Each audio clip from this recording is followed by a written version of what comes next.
Matthieu, chapitre 7.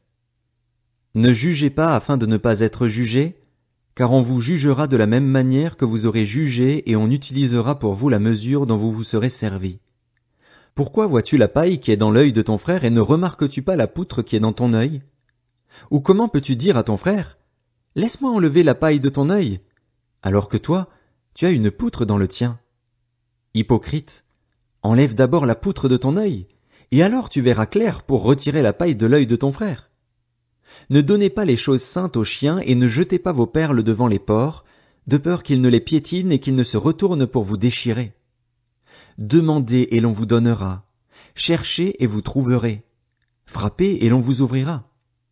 En effet, toute personne qui demande reçoit, celui qui cherche trouve et l'on ouvre à celui qui frappe. Qui parmi vous donnera une pierre à son fils, s'il lui demande du pain? Ou s'il demande un poisson, lui donnera-t-il un serpent? Si donc, mauvais comme vous l'êtes, vous savez donner de bonnes choses à vos enfants, votre Père céleste donnera d'autant plus volontiers de bonnes choses à ceux qui les lui demandent. Tout ce que vous voudriez que les hommes fassent pour vous, vous aussi, faites-le de même pour eux, car c'est ce qu'enseignent la loi et les prophètes. Entrez par la porte étroite. En effet, large est la porte, spacieux le chemin menant à la perdition, et il y en a beaucoup qui entrent par là, mais étroite est la porte, resserré le chemin menant à la vie, et il y en a peu qui les trouvent. Méfiez-vous des prétendus prophètes. Ils viennent à vous en vêtements de brebis, mais au-dedans ce sont des loups voraces. Vous les reconnaîtrez à leurs fruits. Cueille-t-on des raisins sur des ronces ou des figues sur des chardons? Tout bon arbre produit de bons fruits, mais le mauvais arbre produit de mauvais fruits. Un bon arbre ne peut pas porter de mauvais fruits, ni un mauvais arbre porter de bons fruits.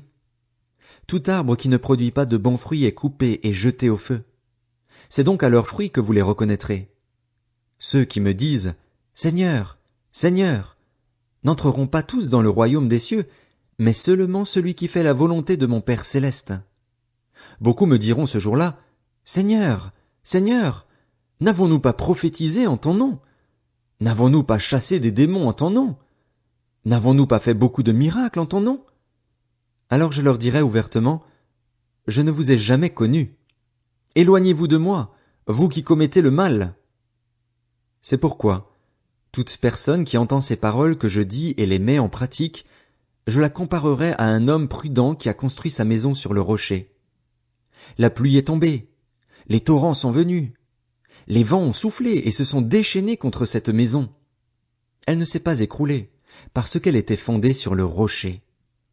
Mais toute personne qui entend ces paroles que je dis et ne les met pas en pratique ressemblera à un fou qui a construit sa maison sur le sable.